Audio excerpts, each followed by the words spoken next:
Beethoven. Written by Anne Rocklin. Illustrated by Susan Hellard.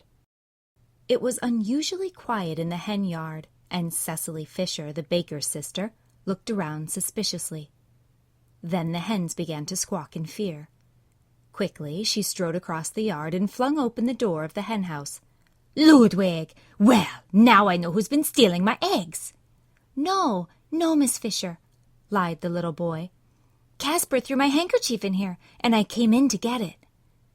Ludwig van Beethoven lived with his father and mother and his two brothers, Caspar and Nicola, in the baker's house at number 934 Rheingasse in Bonn, Germany. In 1774, he was a scruffy little 4-year-old with untidy hair and dirty fingernails.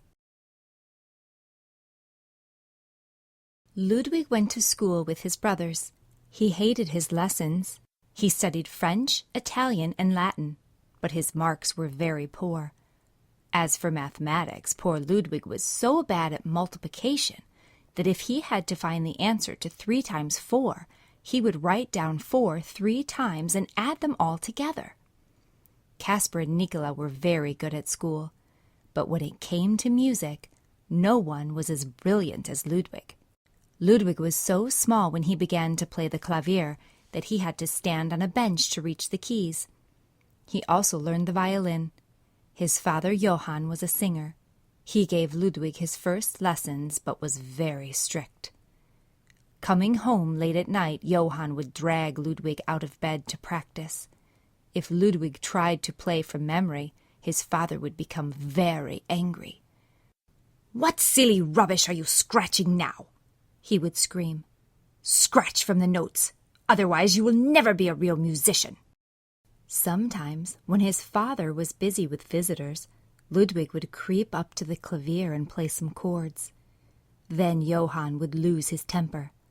"What are you messing around here for? Go away or I'll box your ears." But even his bad-tempered father had to admit that Ludwig was making excellent progress. Soon the little boy was learning how to play the viola and the organ. Already he was a much better musician than his father. When Ludwig was 7 years old, his father decided that his son should give his first concert. He had heard how, some years earlier, Leopold Mozart had taken his brilliant little boy Wolfgang on a concert tour. "Ludwig shall earn money too," he said. The concert took place on March 26, 1778. All the notices said that Ludwig was only 6 years old. Johann lied about his son's age so that people would believe Ludwig was as clever as Wolfgang Mozart. Johann was making a hole in an egg. Ludwig made a face as he watched his father suck out the raw egg and then eat 2 prunes. "He's going to sing tonight," thought Ludwig. His father always ate a raw egg and prunes before he sang.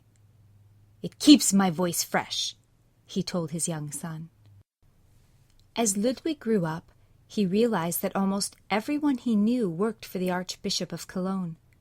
Life at the Archbishop's palace was very grand, as the Archbishop was an important person. He was one of the few electors who chose a new emperor when the old one died. He loved good food, hunting, and music. The elector had his own orchestra. Ludwig's grandfather had been the elector's Kapellmeister, master of the chapel, the leader of the court musicians. It was Johann's dream that one day Ludwig might become a Kapellmeister too. When Ludwig was 10 years old, Christian Gottlob Neef became the elector's new organist. This fine musician realized that Ludwig was a genius who needed a gentle, understanding teacher who would encourage him to compose. Mr. Neef soon declared that young Ludwig was a young genius of most promising talent. He will certainly become another Wolfgang Mozart if he continues as he has begun. Mr. Neef appointed Ludwig as his assistant organist. Early one morning, Ludwig was awakened by a cock crowing on the roof above his parents' room. He woke his brother Caspar. "There's a cock on the roof, Caspar. He looks very plump. Let's catch him." The 2 boys crept downstairs and into the baker's kitchen, where they found a piece of bread. Standing in the yard, they tempted the cock with the bread. "Here, cock-a-doodle! Down here! Come down!" The cock could not resist and flew down to snatch at the bread. "Got you!" the two boys cried. At dinner that night, their parents had no idea who had caught the tasty bird that they enjoyed so much. "Time for you to go upstairs, Mama." The boys were very excited. It was their mother's birthday and name day, and every year they celebrated with a concert. While Mama was resting, a special chair was placed under a canopy and decorated with leaves and flowers. By 10 o'clock, everyone was ready, and the musicians began to tune their instruments. "She's coming! Everyone be quiet!" Mama came down the stairs. She looked beautiful. Johann led her to the special chair. The musicians began to play, and the sound of the lovely music resounded throughout the neighborhood. After the concert, they ate and drank. Then they all kicked off their shoes and danced in their stocking feet, so they would not disturb any neighbors who were sleeping. Ludwig was sitting at the window of his bedroom, overlooking the courtyard. In front of him lay the manuscripts of his first important compositions. They were 3 sonatas for the clavier. He had worked on them for weeks, rewriting long passages until at last he was satisfied. He wrote the dedication, "To the right worthy Archbishop-Elector of Cologne, my gracious sovereign, composed by Ludwig van Beethoven, age 11 years. Bring me a list of all the musicians in my orchestra." In 1784, a new elector arrived in Bonn. The Archduke Maximilian was the emperor's brother. He was a very fat man who loved good food and good music. "What's this? Johann van Beethoven has a very still voice. You say his son Ludwig is still young but very capable. Plays the organ, does he? I shall look forward to hearing young Ludwig play." Ludwig was not scruffy any more. Now that he was a court musician, he had to look very neat and tidy. He wore a smart frock coat, knee breeches, silk stockings, shoes with bow knots, and an embroidered waistcoat with pocket flaps, bound with real gold cord. His hair was curled at the side with a pigtail in the back. He even had a sword on a silver belt that he would sometimes wear on special occasions. When Ludwig was 16, Mr. Neef decided that he should study with Mozart in Vienna. After a long journey, Beethoven arrived on April 7, 1787.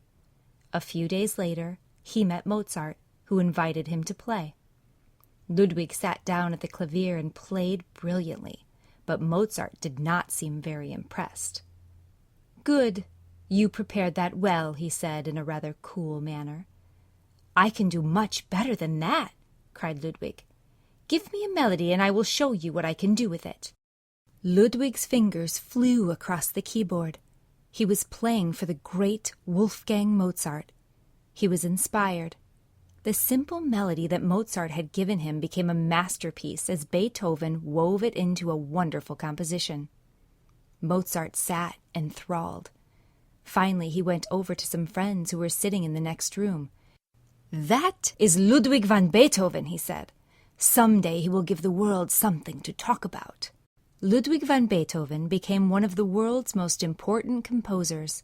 He wrote over 600 works, including 9 symphonies, 5 piano concertos, 1 violin concerto, 1 opera, 32 piano sonatas, and many string quartets, trios, and choral works.